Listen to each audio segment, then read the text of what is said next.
So, Butterfly Effect 2. I said I was going to do these. Whilst the first has something going for it, I feel that this doesn't in the same way. The characters are very... I found them very one-dimensional, very boring, very flat.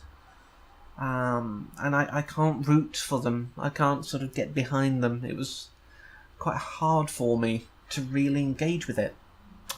Whilst you could argue that it's quite selfish in the first one, he's obviously trying to make a person he cares about's life better. Because he cares for her, which is fair. But in this one, it's just literally, I want my girlfriend back. Arguably they're both about saving a girl in your life, but this one felt very much more in that selfish vein. And it doesn't explain why he's got it. The only link back to the first one is the fact that, he uses photos and things to go back. But, there's a clipping of, Evan's dad from the first one, when he's like, could have schizophrenia, because that's what they claimed that his dad had. But there's nothing saying, maybe he was like a weird son that we never knew about, or son by another mother, like a half-brother, if you will, to Evan. Something like that I'd have been happy with, at least, to tie it in. But all it really comes off as is, how can we make some more money?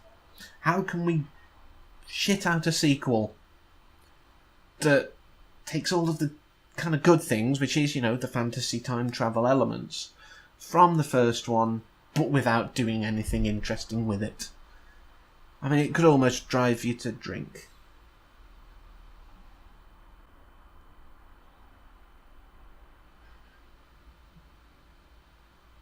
What?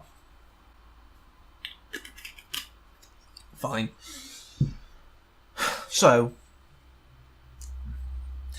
the film is flawed.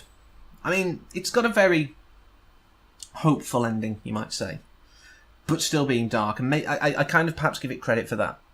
It doesn't chicken out. He ends up sacrificing himself, sacrificing himself, and that's great. The fact that they actually went with something like that as the standard. But otherwise, it's a retread. It's the only real word for it. It's a retread, and like I say, it could really drive you to drink.